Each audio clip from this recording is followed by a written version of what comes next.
Урматтуу калайык, урматтуу туугандар, мага көптөгөн маалыматтар, суроолор келип атат да. Айыл чарба тармагына жакында чоң кредит келет экен. Анан аны МВКларга, областтарга берет экен. Сарайы бар кишилер 500 кой берип, анан козусун эле багып берет экенсиң. Андай экен, мындай экен, тигиндей экен деп, бул жаңы түр аферист мошенниктердин сөздөрү да. Ага тиги президенттин баласын байланыштырып атыптыр. Ошонун баласын тааныштарына берет экен, андай экен, мындай экен деп. Буларга ишенбесеңиздер, бизинчи келген кредиттердин баары мамлекетке келет, алар сүйлөшүүлөр жүргүзүлөт, анан биздин комитеттерден өтөт жогорку кеңештен. Азырынча андай тармакка келе элек. Келген кредиттердин баарын биз конкреттүү түрдө целенаправленно бир багытта келет. Ошолорго багыттайт, өкмөт сүйлөшөт. Анан мамлекеттин органдарын алдап, бизге жакында мондай кредит келет, ошондон муну алып беребиз, тигини алып беребиз. Садыр Жапаровдун баласы менен, Ташиевдин баласы менен байланышым бар. Мен мындаймын, мен тигиндеймин дегендерге ишенбеңиздер. Алар калп.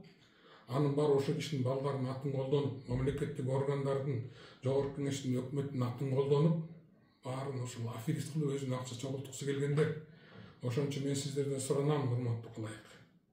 Мындайларга ишенбесеңиздер, айыл өкмөт бар, район бар. Жок дегенде биздин Facebook баракчаларыбыз бар, бизге кайрылып турсаңыздар, биз силерге жолун көргөзүп беребиз. Мындайларга такыр ишенбегиле, мен тибейм, тигин тибейм, аны бат эле кыла коем деп. Мамлекеттик органдар буларга көңүл буруп атат, коопсуздук органдары буларга байланыш кылып атат, кайрылып атат, камап атат, кармап атат. Дагы эле болбогон бир желме кыздар экен.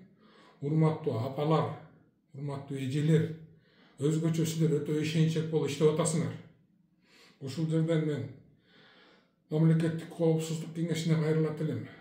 Айыл башчыларына, айыл өкмөттөр, акимдер кошо жүрөт. Ошолордун иш чараларын уюштуруп берип атат. Ошолорго ардактуу атуу берип атат.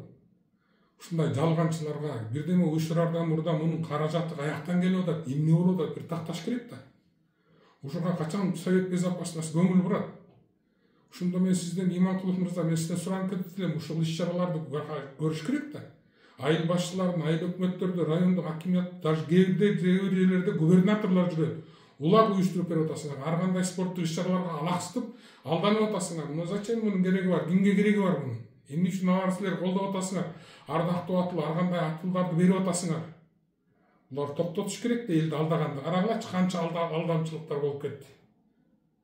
Бул мамлекетти түптө оңдоп келатканда мындайлар шылуундар боло берет. Ошон үчүн булар менен аеосуз күрөшүшүбүз керек. Ишенбеңиздер. Рахмат.